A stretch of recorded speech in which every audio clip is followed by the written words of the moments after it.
back to the Ultimate Cleveland Sports Show. G. Bush in the building. Zach again from 92.3 The Fan.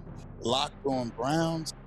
Mr. German, what's up, my guy? What's going on, G? How you doing, man? I'm doing good. I like that Navy shirt right there, I appreciate it. Yeah, I like that Navy, man.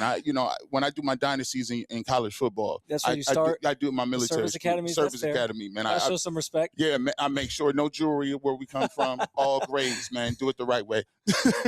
I like that. 48 running attempts a game. Oh yeah, listen, triple option, all that good stuff, man. So listen, as we talked about a little bit earlier, man, when McNuggets bounced out a little bit. We talk about this thing with LeBron James, and I'm interested to get your take on where exactly you've moved in terms of your emotions from when it first came out that he might be interested till now where he's the last man standing. What are your thoughts on that? Yeah, it's been interesting. Like all these people trying to follow like the different markets, right? Yeah. I don't understand why people are just like riding with vibes. You know what I mean? Like that's not a very good indicator of like where he's possibly going to end up. So I've kind of enjoyed tracking that from a distance. But for me, like I felt from the beginning that Cleveland made the most sense for obvious reasons. Many of the things you guys laid out, the story of him concluding his career where it started, coming back home, all that stuff. I think there's reasons why the three teams we have heard are still left, and maybe you could lump Golden State in there as like a dark horse, but it sounds like at this point they're kind of a distant fourth. Yeah. Why basketball-wise it makes sense for him, but I also think there's reasons why like maybe it's not a perfect fit for each too. So I don't know that as people have tried to throw out like why this team has an advantage or that team has an advantage, I don't know that there's like a clear, obvious answer to that. Like I think it's pretty even across the board, and I think Cleveland just has the emotional pull of this extra layer to it where, hey, he's coming back home, playing for the team that he started his career with and the team that's right up the street from where he grew up. I just had Spencer on my podcast last week. I'm tired of talking to him. I don't have nothing to ask him. Well, listen, I ain't seen Spencer in a while, man. So I will say this too. Zach, you were there at the Browns golf outing the day that the Myles Garrett trade went down. Yes. This would be a very fit. We're hearing a lot of stuff that today's the day. Yeah. It would be very fitting that at Austin Carr's golf outing, we get the LeBron James news. Just saying. If that's not the most Browns thing ever, they had the head coach up there talking.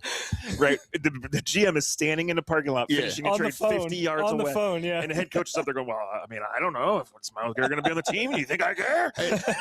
And then, it's so crazy because at the time, I think they asked him about Sorsby at the same where event. it was, yeah. So I'm like, bro, listen, this is crazy. He's getting all the good questions today, man. So, for me, I look at it with LeBron James is if I look at the Cavs, and I look at what they have on their team. You got a guy that can be a closer if you don't want to, hand the ball all the time. You got another guy in James Harden who, can distribute and do things. And I think the biggest draw is you still have Evan Mobley and you still have Jared Allen that could play defense when you don't want to. So, those are things, I think those pieces fit a little bit better. I think if you tell me it was Miami, Golden State, and the Cavs, I actually still think the Golden State Warriors is a better move than the Heat. What are your thoughts about the pecking order if you had to choose? See, I get why Golden State makes some sense. I get why it makes a lot of sense for him in particular, with the connections he has there. Obviously, there's all the jokes about like the AARP Warriors and all these things, and that's probably my biggest concern is like if part of this decision for LeBron is truly about trying to chase a championship, it makes way more sense to go to the Eastern Conference, whatever team that is, than the Western Conference with a Warriors team that, in theory, like the basketball IQ of that team is off the charts. But are they going to stay healthy in the playoffs if they're going to a 7-game series with the Spurs, with the Thunder, with whoever?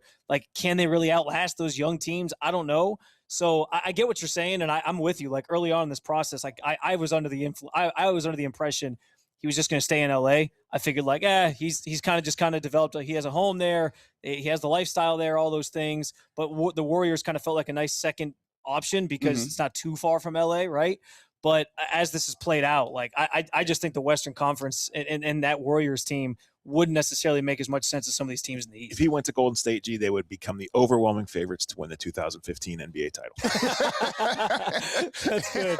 Right? That's good. Hey, clip that. Hey, Steve, make sure you get that, man. That was crazy. No, I do think, it's fascinating. And I do think that we are in a position where we just hedging our bets and our feelings So it's like asking the girl to the prom, and you know there's a 70% chance she's gonna say yeah. I think that's a good way to say it. Right. I like that. But there's always 30% where it's like, I don't know about this. And if you turn me down, I didn't want to go with you anyway.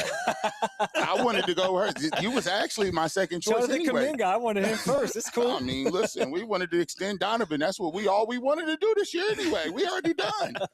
So, Spencer, man, I appreciate you. And we got to get you back in, man. We got to get you back in studio. Training camp is coming up. Yeah. 9 more days, There'll be a lot G. We to got talk plenty about. of time to bring everybody in and listen. talk about the same. So in that way, this LeBron thing's a gift. Yeah, that Right? is. Yeah. It's going to It's be bridge the gap for sure. roll the greatest hits, man. Roll the greatest hits.